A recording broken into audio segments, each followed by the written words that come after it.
One of the key things when studying measurement is your ability to convert between different units. And what that means is the different units of measurement that we have in Australia that we use are millimetre, centimetre, metre, and kilometre, or kilometre as some people pronounce it. And that works from the smallest units down this end here to our larger units up this end. And there's some pictures to represent exactly what those different units would potentially look like. And if we then moved over to some other forms of measurement that are sometimes used, or sometimes you might see, particularly if you're on the internet looking at different examples, are the British and American versions, which have inch, foot, yard, mile. And I've just got a couple of conversions there if you're interested of what that relates to in forms of centimetres, and the last one's kilometres. So sometimes when we're dealing with these units here, we will find that some of our examples, or when we're measuring, we might be using a combination of centimetres and metres, or millimetres and centimetres. And whenever we're calculating an answer, we need to ensure that we are using the same unit of measurement. That doesn't mean that you need to measure something again, it just means that you need to convert those so that they mean the same thing. And there's a formula that we use. And it's a conversion chart that looks like this. So we know things like 10 millimetres equals 1 centimetre, which is really good if we're using whole numbers or we're using tens, that sort of thing. But sometimes when we've got bigger numbers or numbers that have a decimal place, so they're not whole numbers, we do need to be able to work that out in a relatively quick way and not have to say, well, 1 centimetre is 10 millimetres, 2 centimetres is 20 millimetres, so 2.5 centimetres would be 25 millimetres. That just takes a really, really long time. So what we can use is this chart. And all that you do is you identify what the original unit was. So say it was in centimetres. And then you follow the arrows. So if we're going to convert it to millimetres, we times whatever the centimetres was by 10, and then our answer will be in millimetres. Alternatively, if we were in centimetres and we wanted to go to metres, we follow the arrows down and we're going to divide whatever their centimetres was by 100, and then our answer will be in metres. I'm going to give you some examples now of how we actually put this into action. In this example, we've got 20 centimetres and we want to convert it to millimetres. So the first thing I'm going to do is identify it on my conversion chart. I've got centimetres and I need to go to millimetres, so my arrow is going to be going up here. So I'm going to times by 10. So I start with 20 centimetres and I times it by 10, which gives me an answer in millimetres, and that answer is 200 millimetres. The last example, I just showed how to multiply it. We can also use our decimal points because these are all multiples of 10, and that means we can just move our decimal point. So if we had 20 centimetres and we're converting it to millimetres, so our answer is going to be in millimetres. Start here. Remember, we're timesing by 10 because we're following to the millimetres. So timesing by 10, there's 1 0. So I could simply move my decimal point one place. So it's now going to be here, and the answer would be 200. So it's got the same process. If we were going the opposite way, so we were dividing, we could start here or here, it doesn't really matter. We divide and move the decimal place however many zeros there are. So if there's 1 0, you're going to move the decimal place one position. If there's 2 zeros, you're going to move the decimal place 2 positions. And then whatever you're converting to goes on to the end of your answer. In our last example, we went from centimetres and only moved one space to millimetres.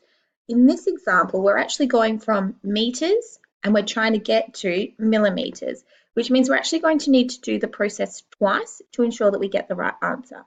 So we start with metres, so we've got 2 metres and we're converting it to centimetres. So I would do 2 times by 100, which gives us the answer of 200 centimeters. Using the decimal point process, I'd have 2, and because there's 2 zeros, my decimal point goes at the end, I'm going to go 1, 2. There's 2 little gaps here, so we add the 2 zeros in. The decimal point is now no longer here, and it's at the end. So we have the same answer of 200 centimeters. So currently, my answer here has put me at this point, but we need to get to millimeters. So I need to now multiply my answer, which was 200, by 10 because we're here and we're following the arrows over to the millimeters. So I'm timesing it by 10. So my answer will be 2,000 millimeters. I could use the same process as well. 200, there's 1 0, so I move the decimal place 1 point, add 1 0 in, so it equals 2,000 millimeters. So 2 meters is 2,000 millimeters. That's how we work this out. You can see why, as our numbers start to get larger, sometimes some calculations might be in meters, and the same calculations for a different part of whatever you're measuring might be millimeters or centimeters, depending on the size. So we choose our unit of measurement dependent on what it is that we're measuring. There's no point measuring a whole classroom in millimeters because you would be dealing with really big numbers. But then there'd also be no point measuring your fingernail in meters because it would be such a small measurement that you'd have a lot of numbers after the decimal point. In this example, we're going the opposite way. So we're starting with millimeters and we're converting to centimeters. So I'm going to be following the arrows and I'm going to be dividing by 10. So 146 divided by 10 equals 14.6 centimeters. So 146 millimeters is 14.6 centimeters. Using the same process of moving the decimal, 146, decimal goes at the end. I have a look here, there's 1 0 and I'm dividing, so I'm going backwards. So I'm going to put it this way. So my decimal is now here, so it's 14.6 centimeters. We follow where the arrows go. So if the arrows are pointing to the left, we are going to be moving our decimal place to the left. If our arrows are pointing to the right, we move our decimal place to the right. The same as the example just before, we're starting at millimeters, but now we're moving to meters. So we're actually needing to do 2 steps in this process. We can't just skip straight down to the end. So we start with millimeters. This is our number 5,278 millimeters, and we're going to divide it by 10 to get to centimeters. So divide that by 10 and our answer will be 527.8 centimeters. So we're now at the centimeters point and we're going to need to convert our answer to meters by dividing by 100.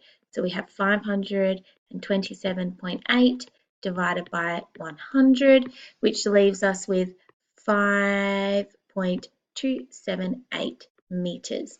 So 5,278 millimeters is 5.278 meters. Same process if we were to put in place the moving of the decimals, if that's what is easiest for you to understand. We put 5,278, there is 1 0, and we're moving to the left, following the arrows. So our decimal place moves 1 to the left.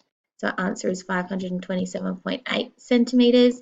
And then we use that answer, 527.8 centimeters.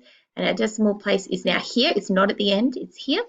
And we're moving to the left still, and we've got 2 zeros, so we're going to move the decimal place 2 to the left, 1, 2, so it's now 5.278 meters. So it doesn't matter which way you do this, you might choose to write this out and then put it in your calculator, and that is okay.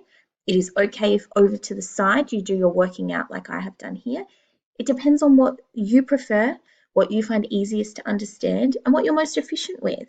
This is your ability to work without technology, and this might be your ability to work with technology. And for some of you, you might just be able to work it out in your head, and that's okay as well. This is our last example, and this is probably a little bit more closely aligned to what you might have in some questions that you're working out, or you might, if you're doing measuring, you might forget and use both units of measurement, and that doesn't matter. What does matter if we're trying to calculate something, so add them together or multiply them, we do need to make sure that we've got the same unit. And you can see here, one is in centimeters and one is in millimeters. And what we do about that is we choose what we're going to convert to. So you could choose to convert 17 centimeters into millimeters, or you could choose to convert 248 millimeters into centimeters. I'm going to choose the millimeters. We're going to convert this into centimeters. This one stays the same because it's already centimeters. So over to my side here, 248 millimeters. I'm moving to the left to get it into centimeters. So I'm going to need to divide by 10, which gives me the answer 24.8 centimeters. Same process if I was going to move the decimal place. I simply move it one spot to the left because the arrows are going to the left and we've got 1 0. So it gives us the same answer of 24.8. So now I know that if I wanted to add these two measurements together, I could do that because they are both centimeters, so they both have the same unit of measurement on the end. 248 millimeters is the same as 24.8 centimeters. And that's how we convert. It's okay to use your chart, it's okay to use a calculator, it's okay to move the decimals, or it's okay to do it in your head, as long as you get it right.